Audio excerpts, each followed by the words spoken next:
331 park on. 5, 4, 3. Mark release.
swarm boats.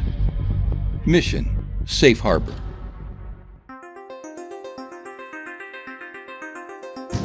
U.S. Navy patrol boats play an important role in defending our sailors, ships, and harbors. These high-speed vessels conduct harbor and perimeter defense patrols, provide armed escorts for Navy and other high-value vessels, and serve to detect, deter, or detain unauthorized or threatening vessels. The Office of Naval Research, or ONR, is sponsoring work to develop autonomous unmanned vessels to conduct these often routine but sometimes dangerous missions. The sky's the limit on what autonomous vessels can do for our force. Right now, they're doing very basic tasks like harbor defense, high-value unit protection, but you can envision them doing escort missions. You can envision autonomous vessels delivering supplies ashore. You can envision them doing mine clearance, mine delivery. It's limitless. Autonomy gives the Navy many advantages. A great capability to relieve the sailor of the dirty, the dangerous, the dull missions out there, okay? In this example, where we're protecting a harbor, instead of having 4 patrol boats out there with 3 or 4 sailors on each boat, you have 1 or 2 sailors sitting in an operations center that are controlling 4 or 5 boats. Advances in autonomy programming and small expendable sensors have enabled the development of swarm capabilities. In this case, ONR is developing the capability of autonomous swarms of inexpensive, expendable unmanned boats to overwhelm and confuse the enemy. The autonomous swarm is the capability of having many robot boats out on the water and be able to work cooperatively together. This is really a force multiplier. If I was on a ship or an aircraft and I had the ability to send a number of unmanned vehicles out there to see things for me, to act on them if it had to, that makes my job easier. It also makes me safer, especially in a force protection role, in a defensive role. It's that strength in numbers. Autonomous swarm boats were first demonstrated in 2014 when they protected a high-value ship from simulated attackers. The CNO had asked that we demonstrate the ability of unmanned surface vehicles to do some type of offensive mission. That mission was a high-value unit escort. As the technology has grown, so too have the mission opportunities for autonomous swarm. Swarm 2, different warfare mission. This warfare mission is all about harbor defense and harbor approach defense. We have 4 unmanned surface vehicles. They're all working cooperatively. They have a harbor to protect. Their mission is to look at a specific point and get radar, a sensor, see what's out there, patrol it, find out if there's anything that's in the way, anything that's going to come into our restricted area, and then intercept that, tell us what it is, and then take appropriate action.